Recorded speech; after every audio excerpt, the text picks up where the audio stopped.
పెళ్ళైనా పండగైనా వేడుక ఏదైనా పట్టుచీరల ప్రత్యేక వేదిక వారాహి సిల్క్స్.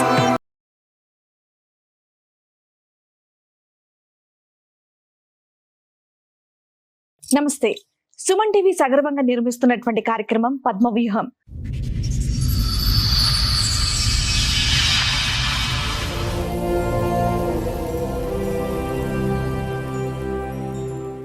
మరి ఈ కార్యక్రమాన్ని సమర్పిస్తున్నారు 6JVR జమలాపురం వారి రత్నాంజలి. మీ అదృష్టాన్ని మార్చుకోవడం ఇప్పుడు కల కాదు, 6JVR తో సాధ్యం. 21 లో మా నాన్న చనిపోయిన తర్వాత 7 months కి ఈయన సంబంధం మాకు మీ మావయ్య తీసుకొచ్చారు చేశారు, అయిపోయింది. ఆ రోజు స్టార్ట్ చేసింది మేడం మా యారాల అని. మా ఆయన వాళ్ళ అన్న వైపు, ఆమెకు 3 పాపలు. ఆయన చనిపోయి 7 years అవుతుంది. మా బిఫోర్ మ్యారేజ్ 7 years ఆయన చనిపోయింది. చనిపోయిన తర్వాత ఈమె సడన్ గా ఎందుకు గొడవ పెట్టిందో నాకు అర్థం కాలేదు. మాకు ఇంటరాక్షన్ చేసే రోజే ఈమె గొడవ స్టార్ట్ చేసింది. ఒక రోజు అట్లనే మా యారాలతో మాట్లాడేద్దామని మా ఆయన నేను రెస్ట్రిక్ట్ చేస్తే నేను కూడా మాట్లాడలేదు. అట్లనే మాటల్లో పాలు మిగిలిపోయినాయి అని చెప్పి అక్కడ పక్కకు పెట్టేసిన, మన క్యాట్ కి పక్కకు పెడతాం కదా ఏదైనా బౌల్లో పెట్టేసిన మేడం. ఆ పాలు పెట్టినందుకు నేను ఏదో మంత్రాలు తంత్రాలు చేస్తున్నాను, ఆ బాల్ తీయకుండా నుంచి నాకేవో చేసిరు, మంత్రాలు చేసిరు, యంత్రాలు చేసిరు అని చెప్పి మా యారాలు పిల్లలకు ఎంత బాగుండట్లేదు, నువ్వు వచ్చినప్పటి నుండే ఇట్లా ఇది చేసినావు అది చేసినావు అని చెప్పి ఇదంతా గొడవ చేసి. సెకండ్ మంత్ మా మ్యారేజ్ అయిన తర్వాత సెకండ్ మంత్ లో చెప్పింది, నేను ఉంటాను వెళ్ళిపో, మీ ఆయనకు నేను ఉంటా.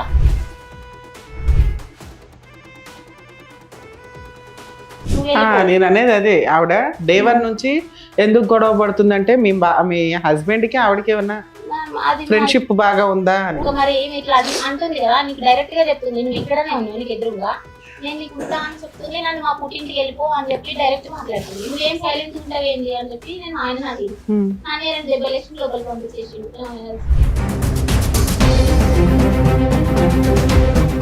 ఒక రోజు నైట్ ఇట్లనే బాగా కొట్టుకుంటా తిట్టుడు, ఈ నైట్ టైం మాట్లాడాడు, కొట్టాడు. ఇట్లా మనం పర్సనల్ ఇంటరాక్ట్ అయ్యే టైంకి ఆయన నచ్చినట్టు నవ్వుకుంటానే ఇట్లా పట్టేస్తాడు. లేదంటే అది బోన్స్ పైన పడాలి, లేదంటే కొరుకుతాడు. ఘాటు పడి ఒక 1 week 10 days వరకు అట్లా అక్కడ వాళ్ళకి చూపించేస్తున్నాడు. ఆ 1-2 months లోనే అక్కడ మా పెద్దమ్మ వీళ్ళు చూసిన సంబంధం ఉంటుంది కదా, వాళ్ళకి చూపించేసిన, ఇగో ఇట్లా కొరుకుతాడు, ఈ గడ్డ కట్టింది అని చెప్పి టచ్ చేసి చూపించిన. అట్లా కూడా చేసిన సార్. వాళ్ళు అడిగితే ఆయన ఏం చెప్పిండు, నువ్వు ఈ కొరికిన ఇవన్నీ నువ్వు చూపిస్తున్నావు కదా, ఇప్పుడు నేను మన ఇద్దరం ఉన్న దగ్గర నేను ఏమైనా చేసుకుంటా, నీకు ఎవరు సాక్ష్యానికి వస్తారు రారు, నేను ఇంటరాక్ట్ అయ్యే దగ్గరనే నేను టార్గెట్ చేసుకుంటా అని చెప్పి అట్లనే కంటిన్యూషన్ చేసిండు. ఇంకొక 1-2 months అట్లా చూసిన తర్వాత 5 months తర్వాత నేను ఉండేనని చెప్పేసి మా అమ్మ వాళ్ళ ఇంటికి వచ్చేసింది.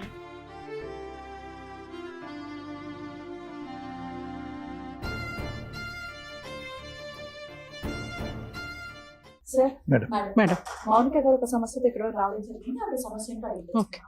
మౌనిక గారు చెప్పండి, ఎక్కడి నుంచి వస్తున్నారు? నమస్తే మేడం, నా పేరు మౌనిక, కరీంనగర్ డిస్ట్రిక్ట్ నుండి వస్తున్నా మేడం. మా పుట్టిల్లు Karimnagar district, village rural Karimnagar. అత్తమ్మ వాళ్ళది Metpalli madam, Jagtial district Metpalli. Marriage 2022 June 21st రోజు అయింది మేడం. మ్యారేజ్ అయినప్పుడే మ్యారేజ్ ఏంటి, లవ్ మ్యారేజ్ అరేంజ్ మ్యారేజ్ పెద్దలు మా మామయ్య వాళ్ళు చూస్తే తెలిసిన వాళ్ళని చెప్పి చేసేసి. ఇప్పుడు మీ వయసు ఎంత మౌనిక? ఇప్పుడు నాది 31 ఉంటాను. అప్పుడు 22 లో మ్యారేజ్ అయిందా? 22 లో అయింది. 22 లో మ్యారేజ్ అయినాక అదే రోజు ఈవినింగ్ నాకు మెన్స్ట్రువల్ సైకిల్ వచ్చేసింది. సో 5 days మేము గ్యాప్ లోనే ఉంటాం కదా. అప్పుడు ఇంకా అతనితో నాకేం ఇంటరాక్షన్ లేదు, తను నా క్యాజువల్ గానే వర్క్ వెళ్ళిపోయాడు. మీకు లేట్ మ్యారేజ్ కి రీజన్ ఏంటమ్మా? 32 ఏళ్ళు అంటున్నారు, అంటే 30 ఏళ్ళకి పెళ్ళి 28 years అప్పుడు చేసుకున్నాను మేడం. నాది పోస్ట్ గ్రాడ్యుయేషన్ కంప్లీట్ అయింది, ఎంఎస్సీ ఇన్ ఆర్గానిక్ కెమిస్ట్రీ. దాని తర్వాత బిఎడ్ లో జాయిన్ అయినప్పుడు ఇంకా మా నాన్న చనిపోయింది. ఎన్ని చదువులు చదివావా? 21 లోనే మా నాన్న చనిపోయింది మేడం. ఆయనకి హార్ట్ ప్రాబ్లం ఉంది. ఇక్కడే మీరు ఎంత మంది? ఒకదాన్నే పేరెంట్స్ కి. ఆయన చనిపోయిన చేస్తారా మీరు? జైల్ గా చేసేదాన్ని, బిఫోర్ మ్యారేజ్ జైల్ గా చేశాను, రిటైల్ ఫీల్డ్ లో చేశాను, ఫార్మల్ కూడా చేస్తాను. కెరియర్ పక్కన పెడితే 21 లో మా నాన్న చనిపోయిన తర్వాత 7 months కి ఈయన సంబంధం మాకు మీ మావయ్య తీసుకొచ్చారు చేశారు, అయిపోయింది. 5 days తర్వాత మాకు ఇంకా ఫస్ట్ నైట్ అరేంజ్ చేస్తాను కదా, ఆ రోజు స్టార్ట్ చేసింది మేడం మా యారాల అని. ఆయన వాళ్ళ అన్న వైఫ్, ఆమెకి 3 పాపలు. ఆయన చనిపోయి 7 years అవుతుంది. మా బిఫోర్ మ్యారేజ్ 7 years ఆయన చనిపోయింది. చనిపోయిన తర్వాత ఈమె సడన్ గా ఎందుకు గొడవ పెట్టిందో నాకు అర్థం కాలేదు. మాకు ఇంటరాక్షన్ చేసే రోజే ఈమె గొడవ స్టార్ట్ చేసింది. ఒక 1 hour వరకు ఆమె కంటిన్యూ చేసింది. సరే మా అత్తమ్మ వాళ్ళు దేనికి సంబంధించి గొడవ చేసింది? మేము ఊర్లో లేము మేడం ఆ రోజు. వేరే ఏదో ఫంక్షన్ ఉంటే మా పిన్ని వాళ్ళు చేసుకుంటే మోహన్ రావు పేట అక్కడ తీసుకెళ్ళిపోయారు కోసం దగ్గర. అక్కడికి వెళ్ళి రిటర్న్ అయ్యేసరికి అత్తమ్మ మా యారాలు ఇద్దరు గొడవ 1.5 hour వరకు కంటిన్యూ చేసేది. అది ఇంకా మనకి ఫిఫ్త్ కదా. ఓకే, వాళ్ళిద్దరు గొడవ పెట్టుకున్నారు. వాళ్ళిద్దరు పెట్టుకున్నారు, మా ఆయన కూడా అందులో కలిపి. అదేలే. ఇక అప్పుడు నాకు ఏం అర్థం కాలేదు. నువ్వు బయటదాను కాబట్టి నీకు అంత తెలియదు ఏం జరుగుతుంది. నేనేం అర్థం చేసుకోలేదు, సైలెంట్ గానే ఉంది. ఆ గొడవ అక్కడితో నాగకుండా మధ్యలో మా అత్తమ్మ నన్ను మధ్యలో ముడిలు వేసుకుంటూ గొడవలు అయితేనే ఉంటాయి కదా మేడం. నేను కూడా ఎక్కువ పట్టించుకోలేను. ఒక రోజు అట్లనే మా ఆరోగ్యంతో మాట్లాడేద్దామని మా ఆయన నేను డిస్ట్రిక్ట్ చేస్తే నేను కూడా మాట్లాడలేదు. అట్లనే మాటల్లో పాలు మిగిలిపోయినాయి అని చెప్పి అక్కడ పక్కకు పెట్టేసిన. మన క్యాట్ కి పక్కకు పెడతాం కదా ఏదైనా బౌల్లో పెట్టేసిన మేడం. ఆ పాలు పెట్టినందుకు నేను ఏదో మంత్రాలు తంత్రాలు ఇస్తున్నా అని మా అత్తమ్మకి మా పెట్టారు. పిల్లి తిరుగుతుంది అని చెప్పి మిగిలిపోయినా మేడం. ఫ్రిడ్జ్ లో పెట్టలేదు, సైడ్ చేసి పక్కన పెట్టారు. పెట్టిన దానికి చిన్న విషయమే కదా, నేను అంతా ఇగ్నోర్ చేసి కాదు అక్కడ నుంచి బాల్ తీయలేదు. అది అట్లనే ఉండిపోయింది మార్నింగ్. ఆ బాల్ తీయకుండా నుంచి నాకేవో చేసిరు, మంత్రాలు చేసిరు, యంత్రాలు చేసిరు అని చెప్పి మా అత్తమ్మ అది సార్ మా యారాలు పిల్లలకు హెల్త్ బాగుండట్లేదు, నువ్వు వచ్చినప్పటి నుండే ఇట్లా ఇది చేసినావు అది చేసినావు అని చెప్పి ఇదంతా గొడవ చేసింది. ఆయన నార్మల్ గా ఆయన మున్సిపాలిటీలో వర్క్ చేసేది. అప్పుడు మా మామయ్య మీకు సిస్టర్ అంత ఓవర్ యాక్షన్ చేయడానికి రీజన్ ఏంటి? ఇంకా అది మనకు తెలియదు కదా మేడం. అప్పటికి తెలీదా? తర్వాత తెలుసా? తర్వాత ఇంకా 2 months అప్పుడు ఇదే ఈ పాలు పెట్టిన గొడవ. దాని తర్వాత కంటిన్యూషన్ లో ఇంకొక రోజు గొడవ అయింది. ఆ రోజు నాకు ఈయన బయటకు వెళ్ళిపోయినా నేను ఫాస్టింగ్ ఉన్నాను ఏదో ఒకటి ఇచ్చే టైంకి, ఆయన వచ్చే టైంకి మళ్ళీ గొడవ స్టార్ట్ చేసిన తర్వాత ఇక వాళ్ళు అత్తమ్మ వాళ్ళు తిట్టుకుంటారు, నన్ను ఎందుకు మధ్యలో వేస్తారని చెప్పి నేను సైలెంట్ గానే ఉన్నా మేడం. అంటే ఇప్పుడు ఆమె నన్ను మా అత్తమ్మ ఆమె తిట్టినది కాక నన్ను మధ్యలో వేసింది మా యారాలను. ఆమె మధ్యలో వేసినప్పుడు ఇక నువ్వు ఎందుకు నన్ను అడిగినావు అంటే, ఆమె నన్ను ఎంగేజ్మెంట్ కి ఆమె తీసుకురాలేదు మా ఇంటికి, మ్యారేజ్ కి ఆమె అటెండ్ అవ్వలేదు. మొత్తానికి నువ్వు దేనికి లేవు, మాట్లాడినప్పుడు లేవు, ఎంగేజ్మెంట్ కి లేవు, పెళ్లికి లేవు, నువ్వు ఎందుకు ఇప్పుడు నన్ను అడుగుతున్నావు అక్క అని చెప్తే మా అత్తమ్మ ఆమెకి సపోర్ట్ చేసి నేను తీసుకొచ్చిన అమ్మాయి ఆమెదే ఇల్లు, ఆమెదే ఇక్కడ సాగుతుంది, నువ్వు మాట్లాడడానికి వీలేదని చెప్పి ఆమె అంటే మా ఆయన అంటే ముగ్గురు ఆమెకి సపోర్ట్ చేసేది. సో మీరు నా హస్బెండ్ వచ్చినాక వెంటనే మీరు గొడవ స్టార్ట్ చేసేది. అంతకు ముందు వరకు నార్మల్ గానే మాట్లాడుతున్నారు, ఎందుకు ఇట్లా మాట్లాడుతున్నా అని చెప్పి నేను గట్టిగా అడిగిన మేడం. వాయిస్ బాగా రేజ్ చేసి మాట్లాడేసరికి వాళ్ళు ఇక కన్క్లూజన్ కి ఏమన్నారంటే, మా అత్తమ్మ ఏమో ఆమెనే తీసుకొచ్చిన, నేను ఫస్ట్ ఇంటికి ఆమెను తీసుకొచ్చిన, ఆమెదే ఇల్లు, ఆమె చెప్పినట్టే ఇంట్లో సాగాలని మా అత్తమ్మ. మా ఆయన సైలెంట్ గానే ఉన్నాడు. మరి నేనెవరని చెప్పి మా అత్తమ్మని గట్టిగా అడిగిన. ఆమె అక్కడికి ఆపేసింది. మా యారాలు చెప్పింది నాకు అదే రోజు 2nd month మా మ్యారేజ్ అయిన తర్వాత 2nd month లో చెప్పింది, నేను ఉంటా నువ్వు వెళ్ళిపో, మీ ఆయనకు నేను ఉంటా నువ్వు వెళ్ళిపో. నేను అనేది అదే, ఆవిడ డే 1 నుంచి ఎందుకు గొడవ పడుతుందంటే మీ హస్బెండ్ కి ఆవిడకి ఏమన్నా అది ఫ్రెండ్షిప్ బాగా ఉందా అని. సరే ఆమె అట్లా చెప్పేసిన తర్వాత ఇంకా మరి ఏమి ఇట్లా అది అంటుంది కదా, నీకు డైరెక్ట్ గా చెప్తుంది, నువ్వు ఇక్కడనే ఉన్నావు నీకు ఎదురుగా, నేను నీకు ఉంటా అని చెప్తుంది, నన్ను మా పుట్టింటికి వెళ్ళిపో అని చెప్పి డైరెక్ట్ మాట్లాడుతుంది. నువ్వేం సైలెంట్ ఉంటావేంది అని చెప్పి నేను ఆయన అడిగిన. నన్ను 2 దెబ్బలేసి లోపలికి పంపించేసిండు. పంపించేసిన తర్వాత ఆ రోజుకి మీ ఆయన ఏం చేస్తుంటాడు? మున్సిపాలిటీలో డ్రైవర్ గా చేసిండు. ఏం చదువుకున్నాడమ్మా? మీకు ప్రెగ్నెన్సీ గానీ పిల్లలు గానీ? అప్పుడు నాకు ఇంకా అంత తెలియదు కదమ్మా. నువ్వు post graduation MSc organic chemistry, inorganic chemistry, BEd complete అయిందా? ఫిజికల్ సైన్స్ అయిందా? పిఏ అయిందా? బిఈడి. మరి ఇంత చదువుకుని జేఎల్ కింద చేసావు, ఇంకో జాబ్ చేసావు, డిగ్రీ చేసి డ్రైవర్ అబ్బాయిని ఎందుకు చేసుకున్నావు? చనిపోయిన తర్వాత ఇంకా మా మేనమామే సంబంధం తీసుకొచ్చిండు. ఈ మామ వాళ్ళు అందరూ మనకు తెలిసిన వాళ్ళే, చుట్టాలే, దగ్గర వాళ్ళు. అది కాదమ్మా, పెద్ద ఎవరు తెలిసిన వాళ్ళ? చూసింది సంబంధం, అన్న కొడుకు అయితే కదమ్మా. ఆ సంబంధం తప్ప ఇంత చదువుకుని ఇంత చక్కటి ఉద్యోగం చేసే ఈ తెలివైన అమ్మాయికి ఇంకోటి ఏం రాలేదా? నాకు పానం ఆరోగ్యం మంచిగా. అయ్యో నీ ఆరోగ్యం. మీకు శాలరీ ఎంత వచ్చేదండి పెళ్లి టైం? జేఎల్ మేడం, జేఎల్ అంటే 18,000 ఈజీగా 18 వస్తుంది. ఫ్రెషర్ తను, ఇంకా ఒక 3 years ఆగితే 35 కూడా వెళ్తుంది. అప్పటికి ఇంకా ఈ యారాలు కూడా యారాలకి పక్కన పెట్టి ఇంకా సైడ్ కుందామని చెప్పి మా ఆయన్ని ప్రిజర్వేటివ్ స్టార్ట్ చేసిన. 3rd మంత్ ఉంది, 2nd మంత్ కంప్లీట్ అయింది, 3rd మంత్ ఉంది. ఆయన ఎంతకో ఇంట్లో నుండి బయటికి రానని చెప్పి ఆయన అదే పట్టుకుని కూర్చున్నాడు సార్. ఇంకా 3rd మంత్ 4th మంత్ అట్లనే కంప్లీట్ అయింది. ఈ మధ్యలో semesters 3rd semester 4th semester నా మ్యారేజ్ అయిన తర్వాతనే రాస్తున్నాను. ఏది బిఎడ్ అమ్మా? ఆ సెమిస్టర్స్ కి ఇంటర్నల్స్ కి అవి 2 months పోను, ఒక 3 months అక్కడ ఉన్నా, మొత్తం 5 months దాకా అదే ఇంట్లో ఉంది సార్. పక్కకు ఉండమంటే ఎంతకు మా అత్తమ్మ ఒప్పుకోదు, ఆయన కూడా రాదు. ఇంకా నేను అక్కడ ఉండనని చెప్పి ఒక రోజు మొత్తం నైట్ అంతా కొంచెం డ్రింకింగ్ హ్యాబిట్ ఉంది ఫస్ట్ నుంచి ఆయనకి. నైట్ ఏం చేస్తాడంటే ఇప్పుడు మనకు మార్నింగ్ 4 o'clock వెళ్ళిపోతాడు కదా సార్, మళ్ళీ రిటర్న్ 10 o'clock కి 10 కి ఫుడ్ స్నానం అది చేసుకొని ఎవరైనా ఫ్రెండ్స్ చేసి వెళ్ళిపోతాడు. మళ్ళీ 1 o'clock వచ్చి డ్యూటీ డ్రెస్ చేంజ్ చేసుకొని వెళ్ళిపోతాడు. మళ్ళీ 6 వచ్చిన తర్వాత వాళ్ళ మదర్ 1000 ఎంతనో కొంత అమౌంట్ చేతిలో పెడితే వెళ్ళిపోతాడు. మళ్ళీ డ్రింక్ చేసుకుంటే అదే ఉంటాడు. 10 కి నన్ను కాల్ చేసి రమ్మని వాళ్ళ మదర్ పిలవమంటది. పిలిస్తే ఆయన ఎంత రాడు, 11:30 కి వెళ్ళు. ఇంకా ఈయన ఇట్లనే తాగుడు ఈ 11 కి 12 కి వచ్చి నాతో స్పెండ్, నేను మార్నింగ్ నుండి ఈవినింగ్ వరకు నీతో స్పెండ్ చేసే టైం 11 to 3 o'clock. ఈ టైంలో నువ్వు చదువు ఓకే, చదువు అయితే కంటిన్యూ చేస్తున్నావు. చేస్తున్నా సార్, బిఎడ్ సెమిస్టర్స్ రాస్తున్నా. సో నువ్వు అంత నేను మార్నింగ్ అంతా వెయిట్ చేస్తున్నాను, సాయంత్రం అయ్యేటప్పటికి నువ్వు తాగి వస్తున్నావు అనేది. తాగుతాడు, తాగే వరకు ఓకే, తాగి నిద్రపోడు సార్. 11 to 12 o'clock నుండి 3 o'clock వరకు మాట్లాడుతున్నాను ఉంటాడు. లేదంటే మొబైల్ సౌండ్ అన్న పెంచుతాడు, టీవీ సౌండ్ అన్న పెంచుతాడు, లైట్స్ అన్న ఆన్ చేసి ఉంచుతాడు. ఏదో ఒక నాయిస్ చేసుకుంటే నిద్రపోకుండా అట్లనే కూర్చోబెడితే అట్లా 2 months 3 months దాకా అట్లనే మార్నింగ్ నైట్ మొత్తం ఈయన కూర్చోబెడతాడు. మార్నింగ్ మా అమ్మ అత్తమ్మకి దేవుడు ఉంది సార్, శివశక్తి అంటారు. సో ఆమె స్ట్రిక్ట్, అందులో ఇంకా మీరు కొంచెం ఉండాలి ఇలాది చూసుకోవడానికి అని. అది ఆమెకు ఆమె పర్టికులర్స్ ఆమెకు ఉంటాయి. సో ఆమెకు తగ్గట్టు మనం ఉండాలంటే ఈ నైట్ ఈ టైమింగ్స్ మళ్ళీ మార్నింగ్ 5:30కి కాల్ చేసినా లేపేది. నేను యూజువల్ గానే కొంచెం ఎక్కువ టైం అనుకుంటా, ఇంకా 5కి లేపేది. సో అట్లా కూడా టైమింగ్స్ అడ్జస్ట్ కాకుండా అట్లనే ఉంది.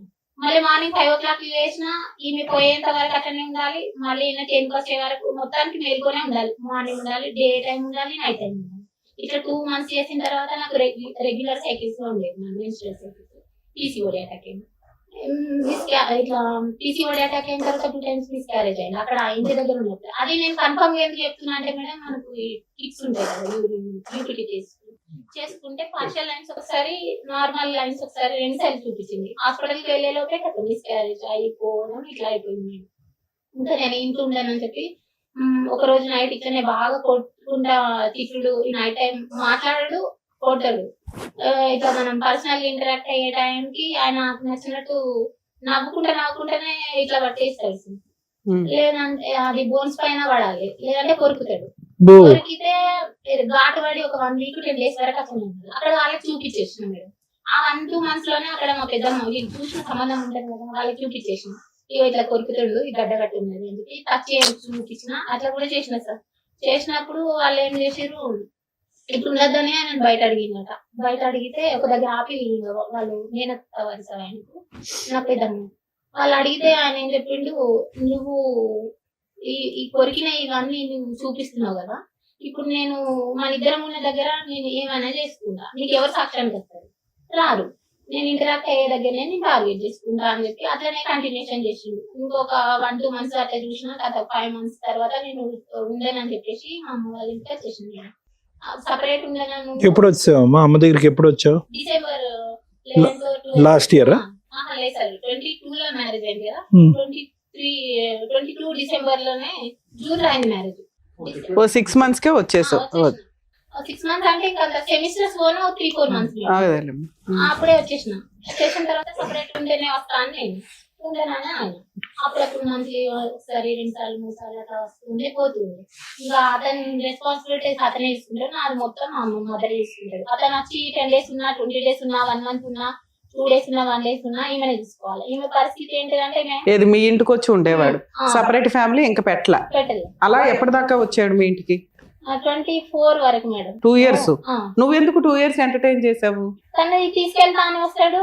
అవునమ్మా, 6 months 1 year చూస్తావు, ఇంకా ఎక్స్టెండ్ అవుతుంది. ఇదేదో టైం పాస్ వ్యవహారంలో ఉందని నీకు అనిపించలేదు? 6 months చూసిన మేడం. గట్టిగా అడిగేసరికి ఒకసారి తీసుకున్నామని అని అడిగితే పెద్ద మనుషులని, ఇప్పుడు మా యారాల వాళ్ళ అన్నకు 2 ముగ్గురు పాపలు అని చెప్పింది కదా, ఫస్ట్ పాప మెచ్యూర్ అయింది. అప్పుడు నేను వచ్చేసిన తర్వాత 8 months కో 11 months కో ఆమె మెచ్యూర్ అయింది. అప్పటి వరకు ఆగి తీసుకెళ్లకుండా ఆమె మెచ్యూర్ అయిన టైంకి నేను తీసుకెళ్తా అని సంబంధం చూసిన వాళ్ళని 5 members తీసుకొని వచ్చాడు. ఫంక్షన్ కి అటెండ్ అయ్యావా లేదా? అవ్వలేదు మేడం. అయితే వచ్చినప్పుడు మరి సపరేట్ ఉండడానికి మీ మదర్ ఒప్పుకుంటే మనమే చూసుకుందాం, మీకు ఎట్లా అవ్వాలి, ఇద్దరు వీడియోస్ కదా అని చెప్పి మా ఆయనకి చెప్పి రమ్మని నేనే చెప్పేసిన. చెప్తే తీసుకొని వచ్చిండు, వీళ్ళని సంబంధం చూసిన వాళ్ళని తీసుకొని వచ్చిండు. తీసుకొని వస్తే మా అత్తమ్మ ఒప్పుకుంటలేదు మేడం. నేను సపరేట్ ఉండడానికి ఒప్పుకొని ఉన్న ఒక కొడుకుని నేను ఎందుకు పక్కకు పంపించాలి అనేమో ఏమి యారాలేమో ఆయనకే ఉంటానని ఆమె. ఎందుకు వాళ్ళ పెద్ద అబ్బాయి చనిపోయినా ఆవిడ మీ అత్తగారితోనే ఉండడానికి కారణం ఏంటి? ఏమన్నా ఆస్తులు ఉన్నాయా? ఆస్తులు ఏం లేవు, ఇల్లు ఉంది మేడం, అంటే నార్మల్ ఉండదు. ఎందుకు మరి అత్తగారి దగ్గర ఎందుకు ఉంటుంది ఆవిడ? భూన పెంకులు ఇలా అది నాకు రీజన్ తెలియదు. 3 పాపలు కదా మరి ఆమె. ఈవిడేం పోషిస్తుంది? మీ అత్త దగ్గరే ఉంది. ఆమె అంగన్వాడీ లాయర్. అయితే ఎంత వస్తుందమ్మా? అలా అయినా అమ్మాయి ఏమైనా జాబ్ చేస్తే మీ వదిన నర్స్ గా చేస్తుంది, ఆవిడ పిల్లల్ని పోషించుకోవాలా? ఇక్కడే ఉండడానికి రీజన్ ఏంటి? ఒక పాపని మా అత్తమ్మని చూసుకుంటే పెద్ద పాపని, ఆమె ఇంకా ఆమె పోషణ మొత్తం గార్డియన్ అంతా వాళ్ళ నాన్నమే చూసుకుంటారు. సో ఆమె మెచ్యూర్ అయినప్పుడు నన్ను రావాలని చెప్పి ఆ 1 year వరకు ఎత్తలేదు. ఆమె మెచ్యూర్ అయినప్పుడు తీసుకెళ్తా అని వస్తుంది. అప్పటికైనా సపరేషన్ లో ఉందాము, ఇక్కడ ఒక దగ్గర రూమ్ చూసి పెట్టాను అంటే చూస్తాము, నువ్వు వేరే వాళ్ళ ఇంటికి వచ్చి అక్కడ ఉండు, మా మీద నమ్మకం ఉంటే నువ్వు వచ్చిన తర్వాత నీకు రూమ్ చూసి నేను ఒక దగ్గర ఉంచుతాము అని చెప్పారు. నేను వాళ్ళ ఇంటికి వచ్చి ఎందుకుంటా, మీరు చూసిన తర్వాతనే నేను ఈ 2 years లో మీరు ఏమైనా జాబ్ చేస్తున్నారా? నన్ను వెళ్ళనియలేదు మేడం. ఇంకా నువ్వు మీ ఇంట్లోనే ఉన్నావు కదా తల్లి, వెళ్ళనివ్వడానికి ఎక్కడ అంటే అబ్జెక్షన్ చెప్తాను. టూ మచ్ ఉందా? ఏంటి మేడం, దేని గురించి అబ్జెక్షన్ మేడం? ఈ 2 years ఇంటి దగ్గర ఉన్న ఆయన ఎవరో వచ్చి అప్పుడప్పుడు వచ్చి డోర్ కొట్టి వెళ్ళి ఆయన జాబ్ చేయొద్దంటే ఆయన కోసం ఆగావా? ఇది ఎంత చదువు చదివి జాబ్ చేయకుండా నువ్వు ఖాళీగా కూర్చున్నావా 3 years నుంచి? ఇంకా తీసుకెళ్తా, మనం ఒక దగ్గర ఉందాం, ఏదో ఒకటి చూసుకుందాం, చెరొకటి చేసుకుందాం అని చెప్తారు. నీ గురించి ఆలోచించు, మీ ఆయన గురించి ఆలోచించు. మరి మీ అమ్మ పరిస్థితి తనకి ఇంకా నేను చూసుకుంటా. ఎట్లా చూసుకుంటా? ఆమె high BP patient madam, brain లో బ్లడ్ క్లాట్ అయింది, రైట్ సైడ్. అవన్నీ కావాలి తల్లి. మరి నీలాంటి కూతుర్లును అలాంటి అల్లుళ్ళు నాకు ఏం చేసేది? ఒక కూతురువి అంత అద్భుతంగా చదివే దాని నుంచి పొగుడుతున్నారు సార్ నిన్ను ఆధపడ్డలో పెట్టి. ఏం చేసావా? ఇంకా అతను చెప్పేసరికి బిఎడ్ కంప్లీట్ అయిన తర్వాత చూసుకుంటానే ఒక 1 year వెయిట్. బాబోయ్, అసలు పిల్ల ఆగట్లా. ఏంటి మేడం, ఏంటి నాకు అర్థం కాలేదు. చదువులు చదివింది 3 years నుంచి జాబ్ చేయట్లేదు సార్, ఎందుకంటే అలా చేయొద్దు అన్నాడు. అలానే అత్తగారి ఇంట్లో లేదు, అమ్మ దగ్గర అమ్మ పని చేసుకొని వస్తే ఇంట్లో రూపాయి లేదు. ఆవిడ ఎలా బతుకుతుంది? పైగా అల్లుడు అప్పుడప్పుడు వచ్చి కూర్చుంటాడు. వచ్చి 20 రోజులు ఆయన ఏమి ఇవ్వడు, ఈవిడేం చేయదు. ఆవిడ అతను సపరేట్ కాపురం పెట్టాడు, ఈ అమ్మాయి అతని దగ్గరికి వెళ్ళదు, ఇక్కడ మాత్రం ఉండి అతను చెప్పి చేస్తాడు. అది ఆవిడ బాగా ఒక సామెత ఉంది తెలుసమ్మా, బాగా తెలివినోడు కాకరకాయ అనమాట కేకరకాయ. బాగానే ఉన్నాడు ఆయన ఫస్ట్ నుంచి. ఈవిడేంటి చదువుకొని ఏదో అంటారు చూడండి. సరే ఓకే, ఇప్పుడు ఏం కావాలని వచ్చారమ్మా మీరు మౌనిక గారు? సో ఇంకొద్దని అనేసి ఇప్పుడు డిసైడ్ అయ్యా? ఈ 3 years నష్టపరిహారం ఏమైనా చెల్లించాలి అతను ఉద్యోగం చేయనందుకు? పాప ఎప్పుడు పుట్టిందమ్మా? ఎంత మాట్లాడు, అందులో ప్రెగ్నెన్సీ వచ్చిందో పాప వచ్చిందని చెప్పమా? పీసీఓడి వచ్చిన తర్వాత ఇంకా నేను మనకి పిల్లలు కాకుండా ఉంటదేమో అని చెప్పి డైట్ తీసుకున్నా, టాబ్లెట్స్ యూజ్ చేసుకున్నా. అప్పుడప్పుడు అయితే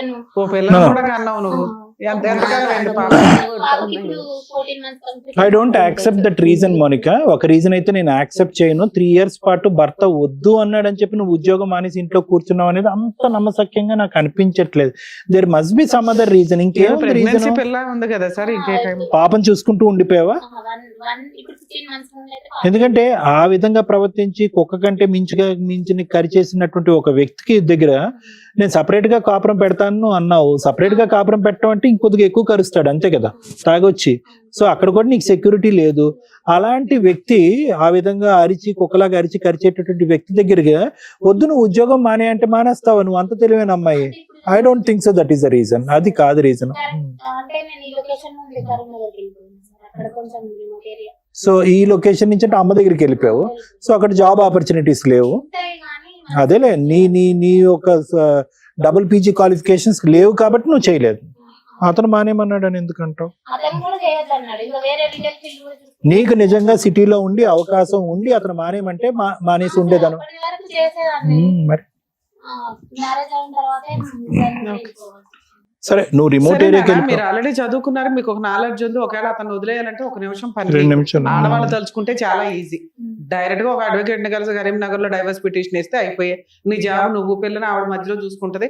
వర్క్ ఫ్రమ్ హోమ్ లో ఏవో వర్కులు చేసుకుంటూ కాడ కవర్ చేయొచ్చు నీకున్న నాలెడ్జ్ కి. ఇప్పుడు నాకు పింఛన్ ఇప్పుడు కా- వెరీ గుడ్ అమ్మా. అసలు మిమ్మల్ని లాయర్కు ఎక్కడి నుంచి పెట్టాలి అట్లా కూడా చేస్తాను అంటారు. అవునమ్మా, ఈ లోపు జాబ్ తెచ్చుకొని కొంచెం రూపాయి దాచుకొని లాయర్ని పెట్టుకోవాలి. నామం బట్టి కొడతాడు. జాబ్ మేడం జాబ్ కానీ వెళ్తే సంబంధం లేదు. వద్దు అంటుంది కదమ్మా. వద్దు అనుకున్నాక తీసుకునే డెసిషన్స్ తీసేసుకోవచ్చు తను. ఇక్కడ దాకా రావాల్సిన అవసరం లేదు. ఇక్కడ ఏమి ఎక్స్పెక్ట్ చేసి వచ్చారమ్మా మీరు? మేడం ఏదైనా కొంచెం భయం ఉంటది మా తనకి, ఏదో ఒకటి సెటిల్మెంట్ అయిపోతే నాకు ఇంకా రిస్క్ ఉండదు. పాపకి ఏమైనా చూస్తే చూడవచ్చు, లేదంటే అట్లా కూడా అవసరం లేదు, నువ్వే చూసుకోమన్నా నేను చూసుకుంటాను. నాకు ఇంకా వర్క్ దగ్గర ఏ ఇబ్బంది కలుగుతుంది. అక్కడ ఇప్పుడు ఎవరు last ఉంటారు? గా వచ్చి ఎంతకాలం అయిందమ్మా మీ ఇంటికి? మంత్లోనే వచ్చేళ్ళు ఉంటాడు పాపం అదేదో చూడడానికి. ఆయన అడగొచ్చు కదా, నువ్వు ఇంకోసారి మా ఇంటికి చెప్తాను రామాడు. మేడం, చెప్తే అంటాడు నేను నీకు డైవర్స్ అయితే ఇయ్యను, నువ్వు పిటిషన్ పంపించు తిరుగుతా ఉండు అని చెప్తాడు. నీకు ఇప్పుడు డైవర్స్ తో అర్జెన్సీ ఏముంది? ఇంటికి రాకుండా చేసుకుంటే అట్లా చాలు కదా. రాకుండా చేయమంటే నేను మహిళా పిఎస్కి వెళ్ళిన ఆ, పిటిషన్ రిజిస్ట్రేషన్ ఇట్లా మన ఆన్లైన్ చేసేసాడు. కానీ ఎఫ్ఐఆర్ కాకుండా 45 days వెయిట్ చేపించి కౌన్సిలింగ్ అటెండ్ అవ్వడం. ఆ, ఆ కౌన్సిలింగ్ అటెండ్ అవ్వకపోతే మనకు పిటిషన్ ఫైల్ చేసింది, అది క్లోజ్ అయిపోయింది. ఉమ్. సరే ఇక్కడ కుదరదు కదా అని మా పెద్దమ్మ వాళ్ళు పక్కకు ఉండే పెద్దమ్మ. అవును, ఎఫ్ఐఆర్ చేయించుకోవచ్చు. కౌన్సిలింగ్ ఫెయిల్ అయినాక ఎఫ్ఐఆర్ అవుతుంది. చేయలేదు మేడం. చేస్తారమ్మా, మీరు తర్వాత ఫాలో అప్ చేసుకోవాలి అంతే. వెళ్ళినా మేడం, చాలా సార్లు వెళ్ళినా కానీ క్లోజ్ చేస్తామన్నారు. ఏదైనా మళ్ళీ ఇబ్బంది ఉంటే నువ్వు రా పిటిషన్ ఆ, మీరిద్దరు ఇక్కడ ఇంటి దగ్గర కలుస్తూ ఉంటే వాళ్ళు ఎఫ్ఐఆర్ అలా చేస్తారు. రాలేదు మేడం, 2 months వరకు రాలేదు. ఇంకా అతను ఈ పిటిషన్ ఇచ్చిన తర్వాత 2 months రాలేదు. ఆ 2 months కూడా నేను వెళ్తానే ఉన్నా, ఒక 1 week ఒకసారి 2 weeks ఒకసారి పిఎస్కి వెళ్తానే ఉన్నా. వాళ్ళు క్లోజ్ చేసేంత వరకు రమ్మన్నారు, అది క్లోజ్ అయిపోయింది మేడం. సరే ఇక్కడతో ఆగకుండా ఉన్నామని చెప్పి మా పెద్దమ్మ చెప్తే, అదే పక్క ఇంటి పెద్దమ్మ చెప్తే, ఇంటి పక్క వాళ్ళు చెప్తే సఖీ సెంటర్ కి కూడా వెళ్ళిన సార్. సఖీ సెంటర్ కి వెళ్తే ఆ మేడం కాల్ చేసినా ఆన్సర్ చేయడు, కౌన్సిలింగ్ అటెండ్ కాదు. 2 months వరకు ఆమె వెయిట్ చేసింది. వెయిట్ చేసి 2.5 months కి ఒక నోటీస్ ఏదో పంపుతా అన్నారు. పంపిన తర్వాత రెస్పాండ్ అయ్యింది, అయ్యి కౌన్సిలింగ్ అటెండ్ అయ్యి ఉన్నాడు. అయిన తర్వాత ఇట్లా ఒకే దగ్గర ఉండేదానికి ఇప్పటికైనా ఒప్పుకుంటావా, మరి మేము పాప ఉంది కదా మరి ఏం చేద్దామని అంటే, నువ్వు వర్క్కి వెళ్ళు, నేను పాపను పట్టుకొని కూర్చుంటా అని చెప్తాను. సో ఏమంటాడు మా ఫైనల్ గా ఏమంటాడు? ఫైనల్ ఏమంటాడు అదే మాట సార్. మదర్ ఎక్కడున్నా మాకు ఇంకా ఆమెతో అవసరం లేదు. మదర్ అంటే అది మా అమ్మగారు. మీ అమ్మగారు మీ దరిదాపుల్లోకి రాకూడదు. రాదు. అతను వాళ్ళ అమ్మగారిని ఆ ఇంటిని అయితే వదిలి బయటకు వచ్చి కాపురం పెట్టడు. ఒకవేళ ఉంటే నువ్వే మొత్తం చూసుకో, ఇంకా నేను వెళ్ళాను ఎక్కడికి అని చెప్తాను. నువ్వు అంటే అతను పనికి పోడు, అతను నువ్వు నేను వెళ్ళి చూసుకోవాలి, పాపం తను చూసుకుంటాను. సో ఇండైరెక్ట్ గా ఏంటంటే అక్కడి నుంచి కదలటం ఇష్టం లేదు. అది ఎలాగా ఆ ఒప్పందం ఎలాగా నీకు ఇది కాదు కదా. ఇప్పటికీ తాగుతున్నాడమ్మా, తాగుతాడు. తాగైతే రెగ్యులర్ ఈవెంట్. 25 జనవరిలో హార్ట్ స్ట్రోక్ వచ్చింది. సో అతను ఏంటమ్మా హార్ట్ స్ట్రోక్ వచ్చి హార్ట్ స్ట్రోక్ వచ్చిన యాంజియోగ్రఫీ అయింది, బ్లాకేజెస్ ఉంటే క్లియర్ అయిపోయింది. ఓకే సరే Expenses ఎవరు పెట్టారు? వాళ్ళే వాళ్ళే చూసుకున్నారు. సరే చేసుకున్నోడికి చేసుకున్నంత అతనికి 2 బ్లాకులు వచ్చినా 100 బ్లాకులు వచ్చినా మనం ఆశ్చర్యపడక్కర్లేదు. రేపో మాపో టపీమన్నా కూడా ఆశ్చర్యపడక్కర్లేదు. అది కాదు, ఈ రోజు అతను మానేసి ఇంట్లో కూర్చుంటాడు అనేటటువంటి ఆలోచన నీకు భయమా, లేదా శారీరక మానసిక పరమైనటువంటి నాకు నా బిడ్డకి సెక్యూరిటీ లేదనేది ప్రధానమైనట్టు, అంతే కదా? ఒకటి ఇప్పుడు నన్ను నిద్రపోనీయడం చెప్పిన కదా మేడం. బేబీకి 4 బేబీ నేను 2 months 2nd month pregnancy complete అయి 3rd month లో పడిన తర్వాత ఇంకా వాళ్ళ వదిన ఇల్లు వంచాలని చెప్పి గొడవ, కన్సీవ్ అయినా అని తెలిసిన తర్వాత నుండి గొడవ పెడుతుందని చెప్పింది 2nd month లో. నేను ఎప్పుడు కన్ఫర్మ్ చేసుకున్నా అతను అక్కడికి వెళ్ళి అది విషయం చెప్పగానే ఆమె ఇల్లు వంచాలని గొడవ పెడుతుందని చెప్పి నాకు చెప్పింది. కొంచెం ఈమె అమౌంట్ నాకు కట్నం కింద 5 lakhs ఒప్పుకుంది, ఒక 1 lakh ఏమో చేతికి ఇచ్చింది, 2 తులాలు బంగారం పెట్టింది, అంతే. ఇంకా మళ్ళీ ఇవ్వలేదు. ఇంకా మిగిలిన అమౌంట్ డ్యూ కోసము ఈ రీజన్ చెప్పి అడిగిండు. అప్పుడు మా దగ్గర లేకుండే, నేను 5 lakhs ఏం చేశారమ్మా? కట్నం అదే ఆయన ఏం చేశాడు? ఒక 1 lakh చేతికి ఇచ్చింది మేడం, 2 తులాలు గోల్డ్ పుస్తలు తాడేసింది. అవి అంతే, ఇంకా మిగిలిన అమౌంట్ ఇవ్వలేదు. వాటి కోసం అని ఇట్లా ఇల్లు వంచుకున్నాం అని చెప్పి ఒక రీజన్ వాళ్ళ వదిన చెప్పిందని చెప్పి నాకు మీరు 1 lakh ఇచ్చారు, 5 lakhs మాట్లాడారు. 1 lakh గోల్డ్ 2 lakh మొత్తం 3. అయితే అది అయిపోయిన తర్వాత కన్సీవ్ అయినా అని తెలిసిన తర్వాత 3rd month నుండి బాగా నాకు ప్లాజెంటల్ అబ్రప్షన్ ఉంది, అది బేబీ పెరగదు, ఉండి బేబీ పెరగదు, మీకు సరిగా గ్రోత్ అయ్యే ఛాన్సెస్ తక్కువ ఉన్నాయని కూడా చెప్పారు మేడం. ఆ విషయం కూడా చెప్పినా, నేను ఎన్టీ స్కాన్ కి వెళ్ళినప్పుడే ఇట్లుంది పరిస్థితి అని చెప్పిన. ఆ స్కాన్ చేసుకొని వచ్చినాక 1 వీక్ అటు వెళ్ళిండి ఇట్లా వచ్చిండు కథం పోయేంత వరకు బ్లీడ్ అయ్యేంత వరకు నేను ఇట్లా వేసి చేసిండు మేడం. చేసిన తర్వాత నాకు బ్లడ్ వచ్చేసరికి బాగా భయం వేసింది. అప్పటికే 2 years వెయిట్ చేసిన పోన్లేమ్మా, నీకు ఆల్రెడీ క్రూయాలిటీ చాలా సివియర్ గా ఉంది. ఆయన వదిలించుకోవాలని పూర్తిగా అనుకోకుండా ఆయన సపరేట్ ఫ్యామిలీ కోసమని మీరు సఖీ కేంద్రానికి ట్రై చేశారు, ఉమెన్స్ పోలీస్ స్టేషన్ లోను ట్రై చేశారు, 2 ఫెయిల్ అయినాయి. ఇప్పుడు మీరు వెక్స్ అయిపోయారు, నాకు ఈ భర్త వద్దండి, నాకు ప్రొటెక్షన్ కావాలా, కుదిరితే ఏమైనా న్యాయం ఇప్పించండి లేకపోతే డైవర్స్ ఇప్పించండి అంటున్నారు, అంతేనా సార్? బహుశా ఏంటంటే మాకు ఉండేటటువంటి మేము పోస్ట్ గ్రాడ్యుయేట్స్ అమ్మ, నేను madam post graduate, advocate madam post graduate. మా యొక్క ఇన్పుట్స్ కూడా అక్కర్లేదు ఈ సిచ్యువేషన్ అనలైజ్ చేయడానికి. ఏం మేడం అంతే కదా, ఇన్పుట్స్ కూడా అక్కర్లేదు. I think it's crystal clear అంటారు, తెలుసు కదా. అంటే అర్థంలా కనిపించేటటువంటి కేసు ఏంటి, ఫస్ట్ మీరు ఏదన్నా ఒక పదం వాడండి సార్ అంటే టోటల్ మిస్ మ్యాచ్ అనమాట ఇది. అంటే ఏ విధంగా కూడా కొద్దిపాటి కూడా సంబంధం లేనటువంటి ఒక పెళ్లిది, ఏ విధంగా కూడా. కేవలం ఏంటంటే మా అమ్మ చనిపోతే అనే భయంతో చేసినటువంటి పెళ్లి అంతే. నేను చనిపోతానని మీ బ్రెయిన్ లో అప్పుడు ఒక బ్లాక్ ఉంటే కనుక ఈ మహానుభావుడు వల్ల 10 బ్లాకులు వచ్చుంటాయి పాటికి మీకు. సో నేను అనేది ఏంటంటే దయచేసి ఇవి మీ పిల్లని ఒకే భర్తను పోగొట్టుకున్నారు, బిడ్డకి ఒకే ఒక ఆడపిల్ల, ఏమి బరువు బాధ్యత, ఎంత బరువు అవుతుంది ఒక బిడ్డ, ఎంత భారం అవుతుంది. భర్త లేడు, చాలా సానుభూతితో కలిగినటువంటి ఒక అంశం, చాలా బాధ కలిగే అంశం. ఎందుకు ఆ పెద్ద ఆయన చనిపోయే ముందు అసలు ఒక వ్యక్తిని ఒక ఉన్నటువంటి ఒక బిడ్డని ఎంత కష్టపడి ఎంత చెమటోడిస్తే కనుక 2 పోస్ట్ గ్రాడ్యుయేషన్ డిగ్రీలు, అసలు ఆ అమ్మాయి మాట్లాడే కొన్ని పదాలు వింటే నాకే కొద్దిగా అర్థం కావట్లేదు. కొన్ని పదాలు చెప్తున్నాను అంటే అర్థం కావట్లేదని కాదమ్మా, కానీ ఆ అమ్మాయికి ఉండేటటువంటి ఆలోచన, ఆ అమ్మాయి పెరిగినటువంటి వాతావరణం, ఆ అమ్మాయి పుట్టినటువంటి పరిస్థితులు ఇవన్నీ చూసుకుంటే కనుక అసలు ఈ రోజు ఆ అమ్మాయి అక్కడ ఉండాలి. అలాంటిది ఆ అమ్మాయిని తీసుకొచ్చి నేలమట్టం చేశారు కంప్లీట్ గా. ఈ రోజు ఆఖరికి ఎంత విచిత్రమైన పాపాలు పుణ్యాలు ఎందుకులే అమ్మ, ఇప్పుడు ఏం చేద్దాం. సరే మీరున్న పరిస్థితిలో మీరు చేశారు, కానీ అలా జరగకుండా ఉండుంటే బాగుండేది. ఆ అమ్మాయి చదువుకు తగ్గటువంటి ఒక భర్తని, అట్లీస్ట్ దరిదాపుల్లో ఉండేటటువంటి ఒక వ్యక్తిని, కొద్దిగా వెనక ముందు మీ చుట్టం అంటున్నారు, వాడు ఉదయం నుంచి సాయంకాలం వరకు మందు బాటలు తప్ప ఇంకో ప్రపంచం లేదంట, తాగితే కుక్కలాగా అరుస్తాడు, కొరుకుతాడంట. అంటే ఇంతకంటే మించినటువంటి సంబంధం లేదా? మీ ఇంట్లో మీ కుటుంబంలో ఉండేటటువంటి ఒక వ్యక్తిని మీరు అసెస్ చేయలేకపోయారు, బుడిదుపాలు చేశారు ఆ అమ్మాయి చదువునంత. ఆఖరికి ఏ స్థాయి వరకు పోయిందంటే కనుక ఆ అమ్మాయి ఇంగితం ఆలోచన ఏదో చేసుకుంది. ఈ అమ్మాయి ఆ రోజు తెలివితేటలు ఉపయోగించి, వద్దమ్మా నేను ఆలోచించుకుంటాను, నా పెళ్లి ఏదో నేను చూసుకుంటాను, నా జీవితం నేను చూసుకుంటానమ్మా, ఇలాగ తాడు బొంగరం లేనాడు వద్దమ్మా, నాకు వాడికి చదువు లేదు, సంజయ్ లేదు, ఆలోచన లేదు, వ్యక్తిత్వం లేదు, డ్రైవింగ్ చేసుకుంటాడు ఎందుకు అని చెప్పి కాస్త బ్రేక్ వేసినా కూడా ఈ రోజు ఇక్కడ ఈ అమ్మాయి కూర్చోవలసినటువంటి అవసరం లేదు. ఆ అమ్మాయి బ్రేక్ వేయలేదు, మీ పెద్దవాళ్ళు ఆలోచించలేదు. ఆఖరికి ఆ అమ్మాయి తెలివితేటలు ఆలోచించే ఎక్కడి వరకు పోయింది. కష్టపడి పెళ్ళయిన తర్వాత కూడా 2 సెమిస్టర్లు 3 సెమిస్టర్లు చేసా, 2 సెమిస్టర్లు చేసా. అసలు చాలా కష్టం. బిఎడ్ ఫిజికల్ ట్రైనింగ్ ఇది ఆఫ్టర్ మ్యారేజ్, అంటే దానికి చాలా ఎఫర్ట్ కావాలి. బిఎడ్ రెగ్యులర్ బిఎడ్ కంటే చాలా ఎఫర్ట్ కావాలి. ఆ అమ్మాయి ఇన్ఆర్గానిక్ కెమిస్ట్రీ చేసి బిఎడ్ కంప్లీట్ చేసింది, పెళ్ళైన తర్వాత కూడా కంప్లీట్ చేసింది. ఆఖరికి ఆ తెలివితేటలన్నీ కూడా అటకెక్కినాయి. ఎక్కడ అటకెక్కినాయి అంటే కనుక ఒక దేనికి అర్హత లేనటువంటి, ఈ అమ్మాయి కాలు గోటుకు కూడా పనికిరానటువంటి ఒక వ్యక్తి, వద్దు మీ అమ్మ దగ్గర ఉంటే ఉండు, నువ్వు ఉద్యోగం మాత్రం చేయొద్దంటే ఈ అమ్మాయి 3 సంవత్సరాల పాటు ఉద్యోగం చేయకుండా 18,000 25,000 వచ్చేటటువంటి జీతాలు వచ్చేటటువంటి ఉద్యోగాలు అవకాశాలు మానేసుకుని ఒక పల్లెటూరులోకి వచ్చి కుక్కుని పేనులాగా ఆ బిడ్డని ఎత్తుకుంటూ కూర్చుని సమయం వృధా చేసుకుంది. అంటే చెప్తున్నాను, అంటే ఆ అమ్మాయికి ఎప్పుడు ఒకే ఆలోచన, ఈ రోజు కూడా ఒకే ఆలోచన ఏంటంటే, అరే నాన్న లేడు, మనం ఏదో కొద్ది త్యాగం చేస్తే కనుక అతను మనసు కరుగుతుందేమో, ఒక అడుగు ముందుకేస్తాడేమో. అమ్మ నాన్న లేకుండా ఒక కష్టమైనటువంటి ఒక పెళ్లి చేసింది. చదువు మాట దేవుడు ఎరుగు.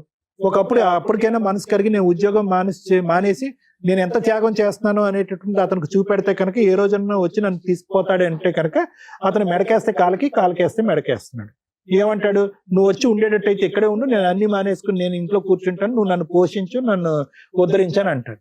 అంటే ఏం లేదు, సింపుల్ గా చెప్పాలి అంటే కనుక అతను ఎక్కడా కూడా మొదటి రోజు నుంచి ఇప్పటి వరకు నిన్ను యాక్సెప్ట్ చేయలేదు. అది ఈర్ష అనొచ్చా, లేదంటే మేల్ ఈగోయిజం అనొచ్చా, మ్యాస్కోయిజం అనొచ్చా, ఐ డోంట్ నో. అంటే అది అహంకారం ఆ ధోరణి. మ్యాస్కోయిజం అంటే ఏంటంటేనమ్మా, నేను మగవాడుగా గెలాలి.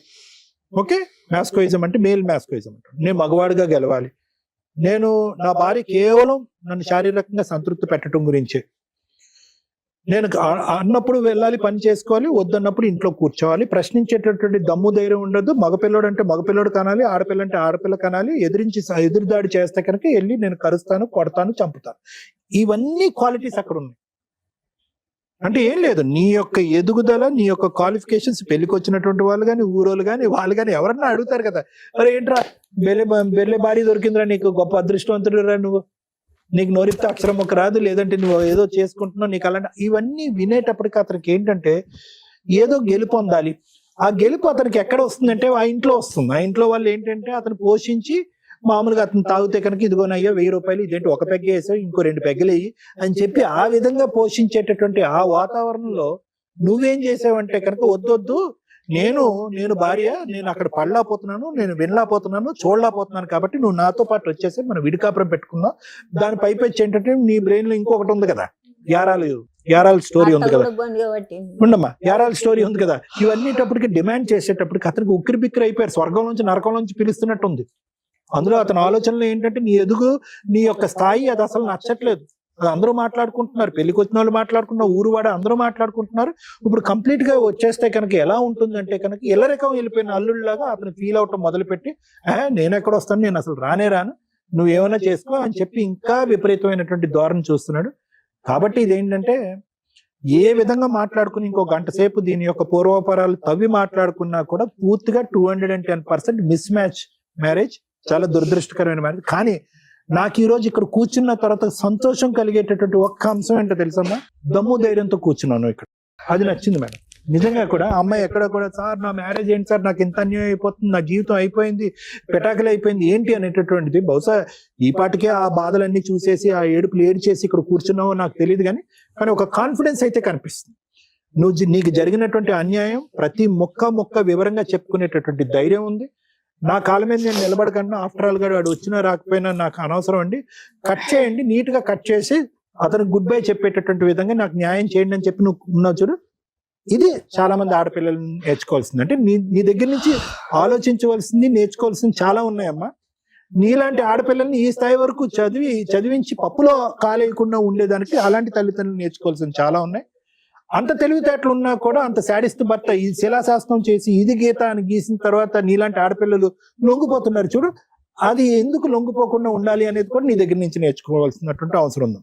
సో ఈ రోజు ప్రత్యేకంగా నేను చెప్పేది ఏంటంటే, చదువు అనేటటువంటిది ఒక ఆడపిల్లకి ఎంత పవర్ ఇస్తుంది అనేది నీ ద్వారా నేర్చుకోవచ్చు.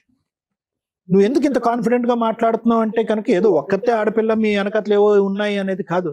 నీ చదువు, వాడు ఉంటే ఉన్నాడు, ఓడితే ఉన్నాడు. ఇప్పుడు వాడు పోషిస్తే ఏంటి, మెయింటెనెన్స్ ఇస్తే ఏంటి, మెయింటెనెన్స్ ఇవ్వకపోతేనేంటి, తిండి పెడితే ఏంటి, పెట్టకపోతేనేంటి, నీ కాళ్ళ మీద నిలబడి నీ కూతురుని ఏదన్నా క్రచ్లో పెట్టుకోవచ్చు, నర్సరీలో పెట్టుకోవచ్చు, లేదంటే అవకాశం ఉంటే మీ అమ్మ దగ్గర పెంచుకోవచ్చు. నీ చదువు నీకు ఉద్యోగాన్ని ఇస్తుంది. తక్కువని ఈ రోజు నువ్వు అక్కడికి వెళ్ళి నిలబడితే కనుక మినిమం 20,000 to 25,000 శాలరీ వస్తుంది. 20,000 to 25,000 శాలరీ వస్తుంది నీ క్వాలిఫికేషన్స్ ఎక్కడైనా కూడా. సో కాబట్టి ఆ కాన్ఫిడెన్స్ తో నువ్వు ఇలా మాట్లాడుతున్నావు అనేది నేను సంతోషించేటటువంటి అంశం. మిగతా process should be practically easy. Okay, అదేమంత డిఫికల్ట్ ప్రాసెస్ ఏమీ కాదు అతను గుడ్ బై చెప్పటం. అది ఎలా జరగాలి అనేది మేడం చెప్తారు. మేడం యాక్చువల్ గా ఈ కేసు తను ఇక్కడ దాకా రావాల్సిన కేసు అయితే కాదు. కరెక్ట్. ఎందుకంటే మీరు చదువుకున్న విధానం, మీరు మాట్లాడుతున్న విధానం ఎంత స్ట్రాంగ్ గా ఉందంటే, ఒక ఇండిపెండెంట్ ఉమెన్, చదువుకున్న అమ్మాయి పర్ఫెక్ట్ డెసిషన్స్ తీసుకోగలదు అనే దానికి మీరు ఒక ఎగ్జాంపుల్. ఇక్కడ మీరు ప్రాక్టికల్ గా చేసినవి నాకు నచ్చల. ఇంత పర్ఫెక్ట్ గా ఉన్న ఒక అమ్మాయి, ఏమి చదువుకోలేని డిప్రెస్డ్ ఉమెన్ మాట్లాడుతుంది చూడు, అలా మాట్లాడారు. అందుకు నేను సీరియస్ అవుతున్నాను. ఎందుకంటే ఇక్కడికి బాధతో వచ్చే ప్రతి ఒక్కరికి మేమేం చెప్తాం, చదువు important, self respect important, character important, ఇవి చెప్తాం. ఈ మూడు నీ దగ్గర కుప్పలు దెప్పలు ఉన్నాయి. తీరా ఏంటంటే డిప్రెషన్ లో మాట్లాడుతున్నాం. ఏం మాటలు, మామూలు మాట్లాడినట్టు మాట్లాడితే అట్లా, అండ్లు తోముకునే వాళ్ళు మాట్లాడినట్టు వాళ్ళు కూడా ఏదో ఒక పని చేసుకుని బతుకుతున్నారు. మీరు ఒక పనికి మాలిన వ్యక్తి, అర్హత లేని వ్యక్తి కోసం మాట్లాడుతున్నారు. ఇవి కరెక్ట్ కాదుగా. అతన్ని కట్ చేసుకోవాలంటే 1 నిమిషం పని. మీ ఆయన వద్దు అంటుంటే నువ్వు కావాలంటే మేము ఫోర్స్ఫుల్ గా పంపించడం జరగదు. ఒక స్త్రీ వద్దు అనుకున్నా చాలా ఈజీ ప్రాసెస్. ఎందుకంటే కోర్టులో మీ ఆయన వద్దు అనుకున్నా కుదరదు. నువ్వు వద్దు అనుకుంటే వదిలించుకోవడం చాలా ఈజీ. ప్రతి రెండు లీగల్ గా పర్ఫెక్ట్ గా వెళ్లాల్సిన చోటకి వెళ్ళావు, గుమ్మం తొక్కి అవతలకు వచ్చావు. కానీ ఆ రోజు నువ్వు వెళ్ళిన విధానం, నువ్వు అడిగిన విధానం వేరు. మాకెలా చెప్తున్నావు అంటే పోలీస్ స్టేషన్కి వెళ్ళా న్యాయం జరగల, సఖీ కేంద్రానికి వెళ్ళా న్యాయం జరగలేదు కాదు. అక్కడ మనం వెళ్ళింది ఎందుకు? మీ ఆయన్ని మార్చడానికి, మీ ఆయన సపరేట్ ఫ్యామిలీ పెట్టడానికి. ఈ రోజు మనం ఎందుకు మాట్లాడుతున్నా? వీడొద్దు అసలు మారనే మాట్లాడు, ఇయర్స్ టైం వేస్ట్ ఓ రకంగా. పైగా అతను జాబ్ చేయొద్దంటే ఓకే, మీ ఆయన మంచోడు, డ్రైవింగ్ చేసి తీసుకొచ్చి నెలకు 5,000 ఇస్తాడు, నీకు ఓకేనా? ఇంత చదువుకుని ఏ జాబు చేయకుండా ఇంట్లో కూర్చుంటాం? కుదరదుగా. ఖచ్చితంగా జాబ్ చేయాల్సిందే. అంటే ఇవాళ కాకపోతే రేపైనా నువ్వు జాబ్ ఒప్పించుకోవాల్సిందే. అదేదో ఇప్పుడే ఒప్పించుకోవాలి కదా. ఆవిడకి బర్డెన్ అయిపోతున్నావు. ఆవిడకి వచ్చే తొక్కుల పెన్షన్ తోటి ఇంతమంది బతకడం అంటే మామూలు విషయం కాదు. నీ డెలివరీలు చేశారు, ఇన్ని రకాల ఖర్చులు, పెళ్లి చేసి ఇన్ని రకాల ఖర్చులు పడితే ఆవిడని పోషించాల్సిన టైంలో ఎవరి కోసమో నువ్వు కరెక్ట్ డెసిషన్ తీసుకోలేకపోయావు. అందుకు నాకు కోపం వచ్చింది. డెలివరీ ఉండొచ్చు, ప్రెగ్నెన్సీలు ఉండొచ్చు, నీలాగా చదువుకున్న అమ్మాయో నాలాంటి అమ్మాయో లాస్ట్ మినిట్ దాకా పనిచేస్తుంది డెలివరీ. ఆ తర్వాత 3 months తర్వాత మళ్ళీ వర్క్ స్టార్ట్ చేస్తారు. అంత చదువు చదివి మా ఆయన వద్దన్నాడండి, అందుకే అంటే ఇంకో 5 years కి వద్దంటాడు, ఇంకో 10 years కి వద్దంటాడు. అప్పుడు నీ చదువు వల్ల ఉపయోగం ఏముంది? మాకు సొసైటీకి ఏం ఉపయోగం ఉంది? డెవలప్మెంట్ కి మీలాగా చదువుకున్న వాళ్ళు కావాలి కదా తల్లి. అందరూ అట్లా ఇంట్లో అట్లా ఒప్పుకుంటూ కూర్చొని ఈవిడ ఉన్నంత కాలం అనుకుంటే కుదరదుగా. నెక్స్ట్ మీ విషయానికి వస్తే, మీ నాన్నగారు చనిపోయారు, 1 year లో ఆడపిల్ల పెళ్లి చేస్తే ఆయనకు పుణ్యం. అమ్మ ఆల్రెడీ ఊగిసలాడుతుంది, ఉన్నది ఒక్కగానొక్క పిల్ల, అయ్యి చేతిలో పెడితే పిల్ల కుటుంబం ఉంటుంది, నేనున్నా లేకపోయినా. వీళ్ళ వరకు వీళ్ళు పర్ఫెక్ట్, కరెక్ట్ గా ఆలోచించారు. కాకపోతే ఎతికిన వ్యక్తి మీకు సెట్ ఎవరు? ఎందుకంటే మీ చదువు వేరు, కానీ మన ఫైనాన్షియల్ ఇది వేరుగా. మన ఫైనాన్షియల్ బట్టి మన సంబంధాలు వస్తాయి, కానీ మన చదువును చూసి రావు. చదువును చూసి ఎప్పుడు వస్తాయి? మనం ఈక్వల్ గా ఎవరినైనా లవ్ చేస్తే, నువ్వు చదువుకున్న చోట కోచింగ్ల దగ్గర ఎక్కడో నువ్వు ఆ పని చేయలే, ఎందుకంటే నీకు క్యారెక్టర్ ఉంది కాబట్టి. అప్పుడు ఇంట్లో వాళ్ళు ఏం చేస్తారు? మన తాతతో తగ్గ ఫైనాన్షియల్ సంబంధమే తీసుకొస్తారు. అది వాళ్ళేం తక్కువ ఎక్కువ కాదు. నువ్వు చదువు ఎక్కువ చదివావేమో కానీ అసలు ఒకప్పుడు ఇంకా దారుణం ఏంటంటే ఆడపిల్ల ఎంత చదివితే దానికంటే ఇంకెక్కువ చదివినట్టు తేవాలి కాబట్టి చదివించకుండా ఆపేసేవాళ్ళు. నీ కల్చర్ అది కాదు. ఇక్కడ చదువు కాదు, ఫైనాన్షియల్ మీ తాత తగ్గట్టు సంబంధం వచ్చింది, దానికి తగ్గట్టు మన లౌక్యం ప్రదర్శించాలి. వెళ్ళిన దగ్గర నుంచి వదినతోటి అత్తగారికి తగాదాలు నడుస్తుంది. అంటే పెద్ద కోడలు ఆవిడకి నచ్చట్లా, అర్థమవుతుందా? అప్పుడు లీడర్ ఎవరవుతారు? చిన్న కోడలు అవుతుంది. చిన్న కోడలకి నచ్చట్లా, చిన్న కోడకి అత్త నచ్చట్లేదు, కో సిస్టర్ నచ్చట్లా. అప్పుడు నువ్వు ఎట్లా సక్సెస్ అవుతావు? నీకు కుటుంబం కావాలని కదా మీ అమ్మ కష్టపడి పెళ్లి చేసింది. ఆ కుటుంబాన్ని రోడ్డు మీద వేసుకున్నాం మనం. నాకు సపరేట్ కావాలికి సపరేట్. వాళ్ళకి నీ అంత తెలివితే అట్లా ఉండవు కదమ్మా. ఊరు బ్యాచ్, వెళ్ళావా, వండావా, తిన్నావా, పోట్లాడుకున్నావా, ఇంతే. వీళ్ళని ఎడ్యుకేట్ చేసి కాపురం నిలబెట్టుకోవడం ఎట్లా అనే లీడర్షిప్ క్వాలిటీస్ ఉండాల్సింది నీకు. అవి ఫెయిల్ అయిపోయాయి. నాకు సపరేట్ గా కాపురం కావాలన్నావు. ఇక్కడ మాత్రం ఎవరున్నారు? యాక్చువల్ గా నీకున్న తెలివితేటలకి అక్కడ అర్థం ఒక్కతే. వీడియోలు ఏంటి, చుట్టూ 3 వీడియోలే ఉన్నారు కాబట్టి నచ్చలేదు అంటే మీ అమ్మ కూడా వీడియోనే కాదు కదమ్మా. ఇందాక నువ్వు ఒక మాట మాట్లాడింది, అక్కడ వదిన కో సిస్టరు అత్తగారు వీడియో, ఈవిడ వీడియో. అప్పుడు నువ్వు పుణ్యస్త్రీగా వేసుకుని వెళ్తే నువ్వే కదా చేసుకోవాల్సింది, ఆ కుటుంబాన్ని ముందుకు తీసుకెళ్లాల్సింది. సో ఇంత చదువు చదివి నీ ఆలోచన విధానం వీళ్ళకంటే తక్కువగా ఉంది. వీళ్ళు ఇంకా బాధ్యతగా ఆలోచించారు. నీ చదువు ఎటుపోయింది అనేది నా బాధ. ఎంత మెచ్యూర్డ్ గా ఉండాలి, ఎంత టాలెంటెడ్ గా ఉండాలి, అర్థమవుతుందా? నెక్స్ట్, అత్తగారికి నువ్వు తప్ప గతి లేదు అక్కడ. ఎందుకంటే ఆవిడకి వచ్చిన పావలాలో పెద్ద మనవరాలు పోషిస్తుంది. మీ అమ్మకు వచ్చిన 5 పైసల్లో కూతుర్ని చదివించింది, కూతుర్ని పోషించింది. అల్లుడు వస్తుంటే బిర్యానీలు వండి పెడుతుంది, చికెన్లు వండి పెడుతుంది. మనవరాలు పుడితే మనవరాలకి ఇల్లు చేసింది. ఎంతమంది మంచి స్త్రీల మధ్య, ఇద్దరి మధ్య, అంటే అక్కడ ఒక అమ్మ ఇక్కడ ఒక అమ్మ, ఒక రకంగా మాట్లాడితే అత్తగారు కూడా నీకు అమ్మే. అలాంటి కుటుంబంలో నుంచి ఉండి నా ఆర్డినరీ అమ్మాయి మాట్లాడినట్టు మాట్లాడు, మెచ్యూరిటీ లెవెల్స్ లేని అమ్మాయి మాట్లాడినట్టు మాట్లాడు. మీ అత్తని నువ్వు లైన్ లో పెట్టుకుంటే మీ ఆయన మీ అమ్మని లైన్ లో పెట్టుకునేవాడు. వీళ్ళిద్దరూ కలిపి మీ ఇద్దరు ఉంటే ఎంతసేపు తల్లి మీ కుటుంబం? మీకు ఆల్రెడీ ఒక జనరేషన్ వచ్చింది. నీకు ఏదన్నా అన్యాయం అయిపోయింది, ఒకవేళ మీ అమ్మకి ఏదన్నా అయింది, ఏం జరిగింది? ఇక్కడ నీకు ఒక కుటుంబం ఉంది, నీ కూతుర్ని చూసుకొని కూడా నువ్వు బతికేయచ్చు. కానీ రోడ్డు మీద బతికేది ఎవరు? మీ ఆయన. ఎందుకంటే వాళ్ళ అమ్మ తర్వాత ఆయనకి కుటుంబమే లేదు. వదిన ఎవరమ్మా? వాళ్ళ పిల్లలు పెళ్లి చేసుకుని వాళ్ళ వ్యవహారం వాళ్ళు చూసుకుంటారు. నేను ఎంతసేపు ఏం మాట్లాడుతున్నా? వాళ్ళ అమ్మతోనే ఉండాలి అంటున్నా. ఇక్కడ మీ అమ్మ ఎంతో వాళ్ళ అమ్మ అంతే. నువ్వు వాళ్ళ అమ్మని బాగా చూసుకుంటే అతను మీ అమ్మని బాగా చూసుకుంటాడు. మీ ఇంటికి వస్తున్నాడు, 3 years నుంచి తిరుగుతున్నాడు, ఉన్నంతలో నిన్ను మార్చడానికి ప్రయత్నిస్తున్నాడు తప్ప ఆయన వాళ్ళ అమ్మను వదిలేయాలని అనుకోవట్లా. నువ్వు మీ అమ్మను వదిలేస్తావా? మీ ఇద్దరు కలిపి వేరే ఉంటారా? ఉండమని అంటది మీ అమ్మ. ఎందుకంటే పాపం ఆవిడ వెక్స్ అయిపోయింది. బోర్ని వీళ్ళంతా నేనే అక్కడ పోషించేది, నా దగ్గర ఉండకపోతే చాలరా బాబా అని. తప్పమ్మా. మీరు మీలాగా చదువుకున్న వాళ్ళు అత్తగారిని రోడ్ల మీద పడేస్తామంటే అట్లా. వాళ్ళు ఆల్రెడీ ముసలాళ్ళు అయిపోయి ఉంటారు. ఈ టైంలో కొడుకు కోడలు ఉండి చూసుకోవాలి. పెద్ద కోడలు గయ్యాలి గంప. నువ్వు ఉండి దగ్గర ఉండి ఓకే అత్త నీకు తెలియదు, నేను ఉన్నాను కదా, నేను చూసుకుంటాను కదా. ఎంత క్రూయల్ పర్సన్ అలా మారుతారు. మార్చుకోవడం మన బాధ్యత. ఇప్పుడు నువ్వు లాస్ట్ మినిట్ లో కూడా మా అత్తగారి దగ్గరే ఉంటానంటే ఎవరు చూడాలి వాళ్ళని? ఆవిడ ఓపిక లేదు, మంచాన పడింది. లేదు మేడం, ఇప్పుడు తన ఒక వర్క్ నేను ఒక వర్క్ చేసుకున్నా కూడా వాళ్ళ మదర్కి తను చూడొచ్చు, నేను చూడొచ్చు, అట్లనే మా మదర్కి నేను చూసుకోవచ్చు. నువ్వు వర్క్ కే వెళ్ళొద్దు, తర్వాత మాట్లాడదాం. ఫస్ట్ నీకు ఇంటెన్షనే వాళ్ళతో కలిసి ఉండడం లేదు, అత్తగారితో కలిసి ఉండడం లేదు. ఎందుకంటే నేను 2 months ఉన్నానండి, ఉన్నదే 5 months, 5-6 months. అందులో ఎగ్జామ్స్ అని 2 నెలలు వచ్చావు, 3 నెలలు. ఆ 3 నెలలు మీకు అత్త కో సిస్టర్ పడల. మేడం కో సిస్టర్ తోని మాటలు ఏం లేదు. అత్తమ్మ మాట్లాడే మాటలు అవి బాగా చెప్పుకోలేని మాటలు మాట్లాడతారు. అవునమ్మా, నేను ఇందాకేం చెప్తున్నా, నాలెడ్జ్ అంతే. మాటల వరకు ఓకే మేడం, గొంతు కూడా పట్టుకునే స్థాయి వరకు వచ్చింది. ఎప్పుడు వెళ్తుందో తెలుసా? వాళ్ళే వచ్చి క్రూయల్ గా పడితే నీకు ఆ కుటుంబం వద్దు. మీ ఆయన కూడా నువ్వు ఎంటర్టైన్ చేయాలి. 1 month లోనే మేడం మీరు ఎంక్వైరీ చేసి. అవునా? మీకు రెండే చెప్తున్నా, మేమేం ఎంక్వైరీ చేస్తున్నా, నువ్వు చెప్పిన ఆన్సరే చెప్తా. మీ అత్తగారిని గొంతు పట్టుకొని నిన్ను చీచి చెండాడేసే అంత రాక్షస్ అయితే అసలు మీ ఆయన కూడా వద్దు నీకు. అత్త వద్దన్నప్పుడు మా హస్బెండ్ ఎందుకు కావాలా? పిల్లలు ఎందుకు కన్నా? ఇంటి దాకా ఎందుకు రానిచ్చావు 3 years? అత్తతో పాటే హస్బెండ్, లేదా హస్బెండ్ వద్దనుకోవాలి వాళ్ళ అమ్మని, నువ్వు కాదు. నీకు ఆ రైట్స్ లేవు. ఓ పక్కన అత్త గొంతు పట్టేసుకుంటే హస్బెండ్ ఎందుకు ఎంటర్టైన్ చేస్తావు నువ్వు? పిల్లలు ఎందుకు కన్నావు అని మీ ఆయన కట్ చేయించేసి తీసుకొచ్చి వేరే కాపురం పెట్టించేసి బతికేద్దాం అనుకున్నావా? అక్కడే ఉందామని చెప్పిన మేడం, అదే విలేజ్ లో సైడ్ కు ఉందామని చెప్పింది. ఇదే రాంగ్ తల్లి. మీ చదువుకున్న విధానం మీకు పర్ఫెక్ట్ గా సెట్టే కాల.